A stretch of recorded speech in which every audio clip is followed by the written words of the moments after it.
SG Consultancy Services. Study MBBS in Russia, Philippines, Uzbekistan. మీరు ఒక మంచి ఫాదర్ అని, ఒక మంచి ఫ్యామిలీ పర్సన్ అని, కానీ మీరు బాగా చూసుకున్నంతగా మీ ఫ్యామిలీని ఇంకెవరు చూసుకోరని మీకు దగ్గర వాళ్ళని నాకు చెప్పారు. కానీ ఎందుకు మీరు మిమ్మల్ని ఇంకా సొసైటీకి మాత్రం అలా ఇంట్రడ్యూస్ చేసుకుంటారు ప్రతిసారి? ఫస్ట్ ఆఫ్ ఆల్ అది ఎవరు చెప్పారో వాళ్ళకి తెలియదు. ఒకటి,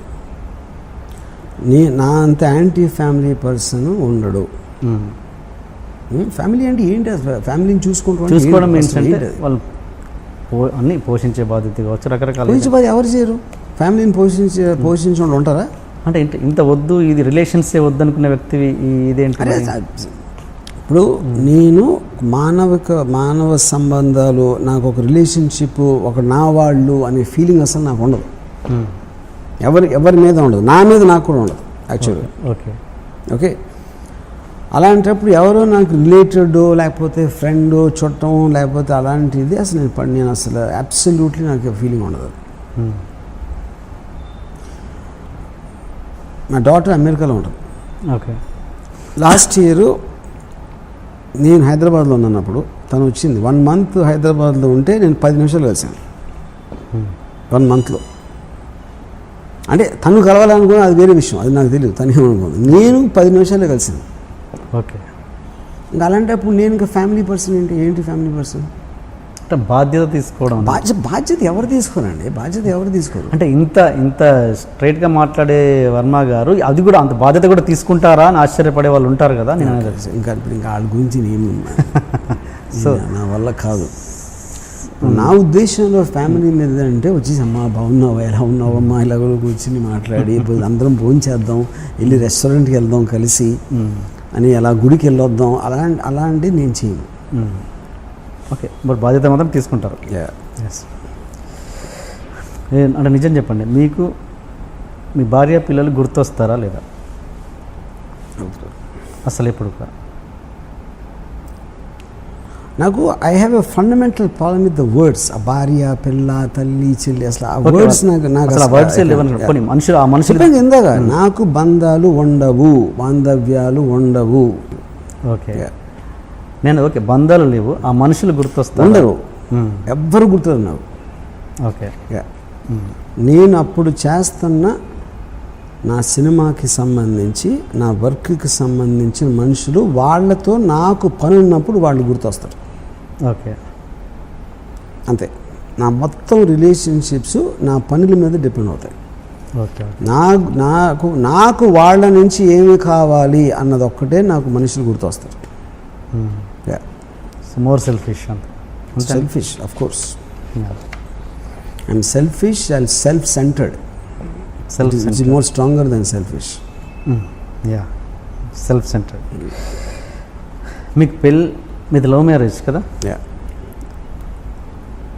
ఆ ఎపిసోడ్ చెప్పారు, మరి ఇదేమైనా చెప్పగలరా? లవ్ స్టోరీ, మీ లవ్ స్టోరీ ఎలా స్టార్ట్ అయింది?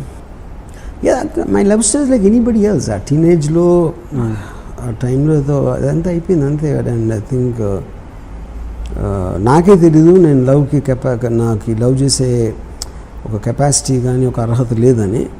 కానీ నాకు ఉన్నట్టు నేను తనని నమ్మించాను, తను మోసపోయింది. పెళ్ళైన తర్వాత మీరు మొట్టమొదటిగా షాక్ అయిన సంఘటన ఏంటి? పెళ్ళైన తర్వాత ఏంటి అంటే ఎలాంటి దీనికి సంబంధించి? పెళ్ళి అంటే మీరు ఎక్కడైతే మీరు అసంతృప్తి పొందారో, పెళ్ళి అంటే ఇదా? తను షాక్ అయిన ఇన్సిడెంట్ ఉన్నా, నేనేం షాక్ అవ్వలేదు. ఎందుకంటే నేను అంత స్వార్థపరున్నాని తనకి పెళ్ళి అయిన తర్వాత వరకు తెలియదు. ఎలాంటి స్వార్థపరుడని? అన్నిట్లోనే అంటే నేను కేవలం నేను చేయదలుచుకుందే నేను చేస్తాను, నాకు ఏమి ఇష్టమైతే అదే చేస్తాను. ఇంకొకరి కోసం ఇంత కూడా కాంప్రమైజ్ అవ్వడు, ఇంత కూడా అనేది అలాంటి స్వభావం నా దగ్గర ఉందని తనకి పెళ్ళి అయిన తర్వాత తెలిసింది. ఓకే, ఈ ఇన్సిడెంట్ ఎంతవరకు కరెక్ట్?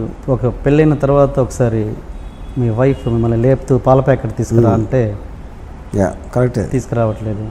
ఒకసారి చెప్తారా ఏంటది? నాకు నన్ను పొద్దున్న 5 గంటలు లేపి పాల బూత్కి వెళ్ళాను, పాలు తీసుకురాను. నేను వెళ్ళనని చెప్పాను. ఎందుకంటే నేను 5ంటికి లెగిసి వెళ్ళి క్యూలో నిలబడి పాలు తాగి వచ్చి కాఫీ తాగాలా లేకపోతే ఇంకొంచెం ఎక్కువసేపు పడుకోవాలన్నా 2 చాయిస్ల్లో నేను ఎక్కువసేపు పడుకుంటాను నేను అని చెప్పాను. ఇప్పుడు కాఫీ అలా నీకు కావాలంటే నువ్వు తెచ్చుకోను. ఓకే. యా. సో అలాంటివి చాలా జరిగాయి. యా. శివ రిలీజ్, మీ పాప పుట్టింది శివ రిలీజ్ తర్వాత కదండి, శివ నడుస్తున్నప్పుడా? శివ నడుస్తున్నప్పుడే. సో అప్పుడు మీ పాప పుట్టడం వల్లే మీకు ఇప్పుడు ఈ సక్సెస్ వచ్చిందని చాలామంది అని ఉంటారు. అప్పుడు అది కూడా మీ చెవునకి అప్పుడు కోదండరామిరెడ్డి గారు పాప పుట్టిన ఆల్మోస్ట్ నాకు బ్రేక్ కన్ఫర్మ్ అవటం కూడా అప్పుడే జరిగింది. అదే జస్ట్ ఆల్మోస్ట్ ప్యారలల్గా. అప్పుడు ఎవరో నాకు స్టూడియోలో కలిసి కోదండరామిరెడ్డి అనుకున్నాను, గుర్తురావట్లేదు, కంగ్రాట్స్ అన్నారు. అంటే నేనేమో నాకు సినిమా బ్రేక్ వచ్చింది చెప్పారు అనుకున్నా. అసలు నాకు డాటర్ పుట్టింది, దానికి కంగ్రాట్స్ చెప్పచ్చు అనే థాటే నాకు రాలేదు అసలు. ఎందుకంటే పిల్లోడు పుడితే కంగ్రాట్స్ చెప్పడం అనేది అది చాలా స్టూపిడ్ అనిపిస్తుంది. అంటే ఇప్పుడు ప్రతి మనిషి ప్రతి జీవరాశికి కెపాసిటీ ఉంటుంది. దానికి కూడా ఏంటి బొమ్మలేదు కాంగ్రాట్స్.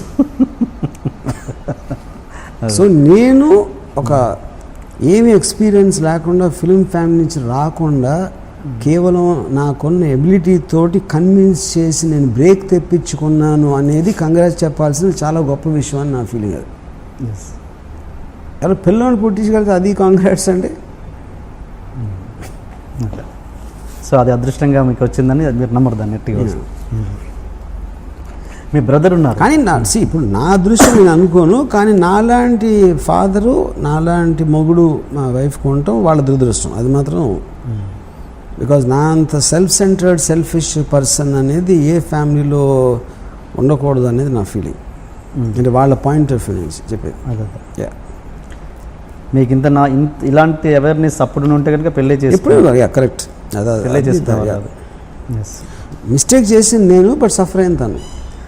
దానికి మీరు అంటే నష్టం డబ్బుల రూపంలో కాదు, దానికి ఎలా వాళ్ళని దాన్ని ఏమంటారు నష్టపరిహారం అని డబ్బులని కాదు, దాన్ని ఎలా మీరు మళ్ళీ రీబ్యాక్ చేయగలరు?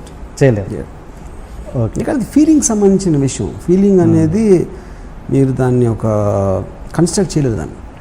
ఓకే. అందుకని మా డాటర్ ఉంది, నా డాటరు నన్ను ఒక జీవిని చూసినట్టు చూస్తుంటాను. స్పీసీస్ అంటే ఒక జూకి వెళ్తే అని ఒక, ఎందుకంటే అలాంటప్పుడు నాతో బేర్ చేయగలుగుతారు ఎవరైనా.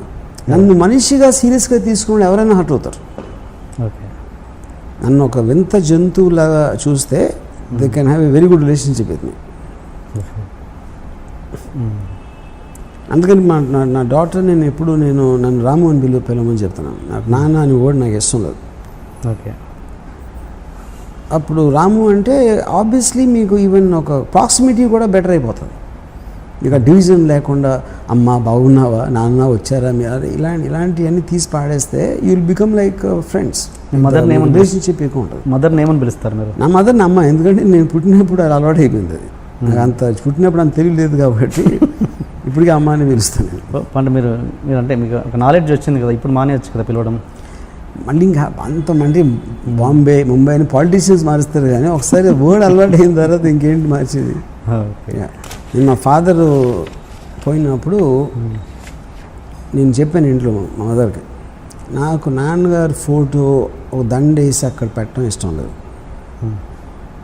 ఆయన ఒక హ్యాపీ మెమరీస్ కోసం గుర్తొచ్చినప్పుడు అనుకోను, అంతేగాని అడ్వర్టైజ్మెంట్ చేసినట్టు మా ఇంట్లో ఉండేవారు ఈయన పోయారు అని దండ వేసి పెట్ట నాకు చిరాకు అసలు అలాంటి ఫోటోలు చూస్తాను.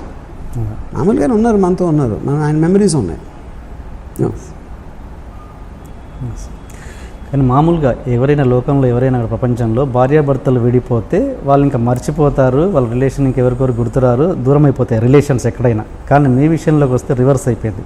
మీరు వాళ్ళని బాగా చూసుకోవడం మీన్స్ బాధ్యత తీసుకుంటున్నారు, ప్లస్ మీ బంధం కొంచెం ఎంతో కొంత అప్పటికంటే బెటర్గా ఉంది. ఇప్పుడు ఏదైనా కూడా బంధాలు అనేది ఇప్పుడు చాలామంది నాకు తెలుసు అక్కడ అయిపోయిన తర్వాత ఏదో డైవర్స్ తీసుకుంటారు, వేరే పెళ్లి చేసుకుంటారు, మళ్ళీ వెళ్ళి విజిటేషన్ రైట్స్ పెట్టుకుని సాటర్డే సండే ఆ కూతురు కొడుకుతో ఉండి ఇలాంటి ఎంతో 100 మంది ఉంటారు అలాంటి మిగతా బంధాలు తెలుసుకోకుండా. అలాంటివి నేను చేయనే.